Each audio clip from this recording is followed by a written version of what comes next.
bin Ka'ab dan seterusnya. Ya, saya mau mulai dari sini sebentar. Ya, ini untuk memetakan bahwa begini. Saya ingin tunjukkan kalau teman-teman tuh banyak belajar hadis, umumnya langsung kepada redaksinya gitu. Ya, pada matannya, substansinya. Innamal a'malu binniyat. Kalau beramal harus mengacu pada niatnya. Nah, itu gak pernah digali siapa yang riwayatkan itu. Sehingga inspirasi dari orang itu tidak bisa kita ikuti.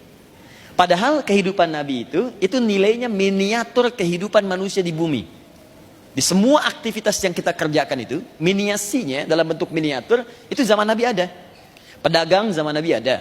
Pengusaha ada, diplomat ada, birokrat ada, artis ada, pegiat seni ada semua.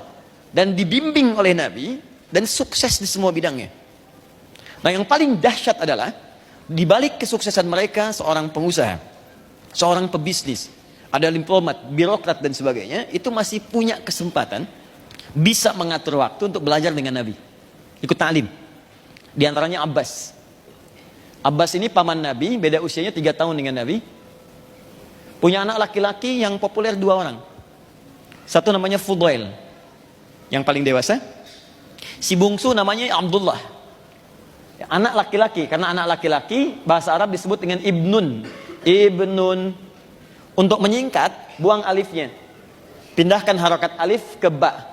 Ibnun kasrah i, ibnun, buang kasrahnya, buang sukunnya di sini, pindahkan kasrah ke sini, jadi bin.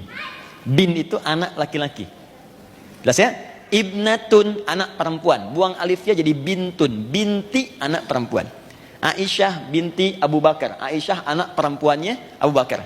Isa, Ustadz kenapa Isa ke Maryam binnya? Itu nggak salah, Isa bin Maryam, Isa anak laki-lakinya Maryam.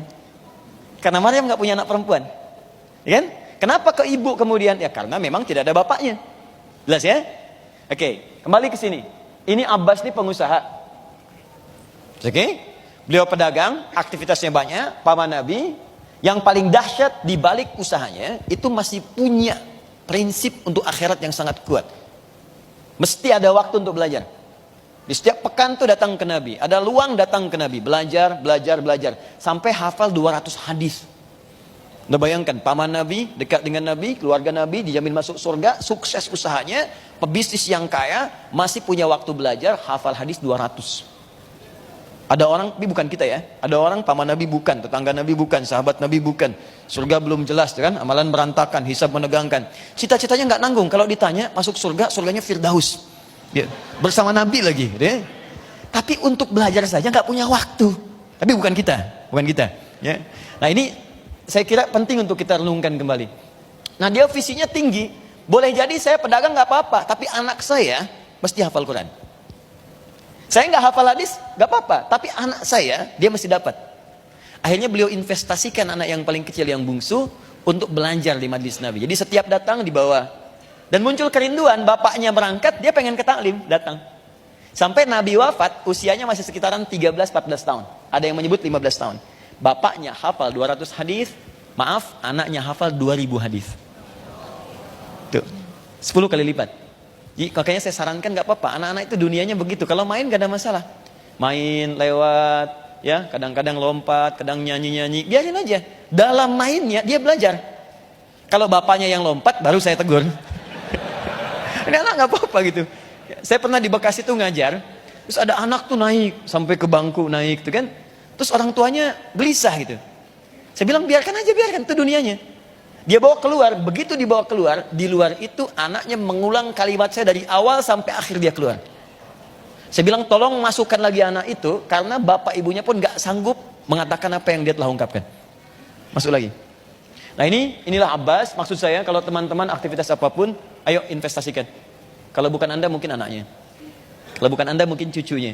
Toh Nabi Ibrahim, Nabi Ismail pernah berdoa supaya lahir keturunan mereka yang soleh, tapi lahirnya dekat Ka'bah dan diangkat jadi Rasul.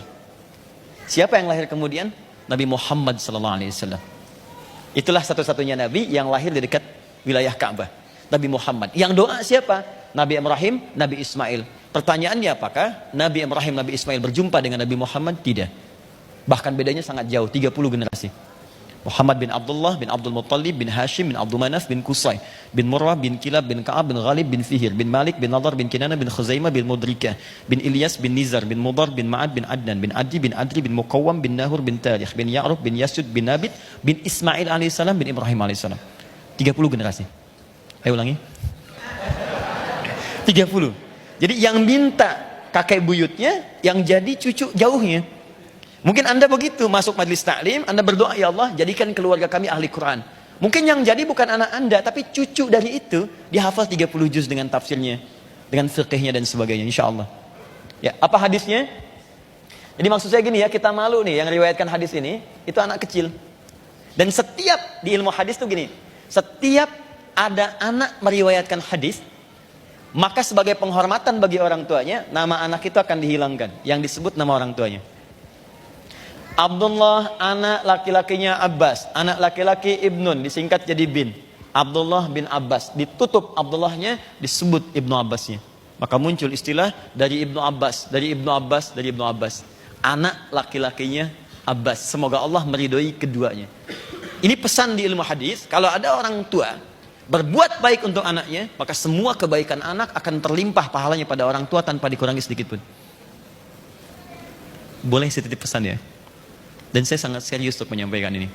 Kalau Allah anugerahkan titipan anak, baik terlahir dari rahim Anda yang perempuan, ataupun Allah titipkan lewat sisi yang lain, demi Allah saya katakan, kalau mau ngajarin ngaji, tolong Al-Fatihahnya Anda sendiri yang ngajarkan. Walaupun cuma Bismillahirrahmanirrahim. Tolong ajarkan. Karena itu akan ia bawa seumur hidupnya. Dan 17 kali dia akan bacakan dalam hidupnya. Maka jangan berikan pahalanya untuk orang lain. Ajarkan di lisan Anda. Begitu dia bisa mengucapkannya, maka semua hidupnya mengalir pahala untuk Anda. Oke, yuk kita bacakan hadisnya, saya cepat.